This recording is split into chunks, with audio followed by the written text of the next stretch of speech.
আগেও 1951 সালে আমাদের শ্যামাপ্রসাদ মুখার্জির নেতৃত্বে জনসংঘের প্রতিষ্ঠা হয়েছিল। আমরা সবাই সেই ইতিহাসটা, সেই লম্বা ইতিহাসটা 1951 সাল থেকে 1980 সাল পর্যন্ত, এই যে একটা লম্বা ইতিহাস, এটা আমরা সবাই জানি। আমি আর বিস্তারিত এখানে তুলে ধরছি। আমরা জানি এই ত্রিপুরা রাজ্যেও সেই 1980 সাল থেকে ভারতীয় জনতা পার্টির কাজ শুরুয়াত হয়েছিল।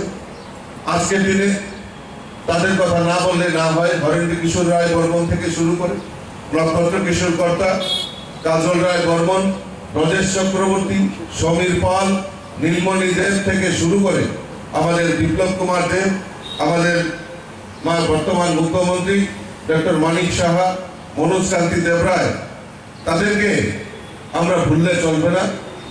কারণ তারাও সেদিন সেই পার্টির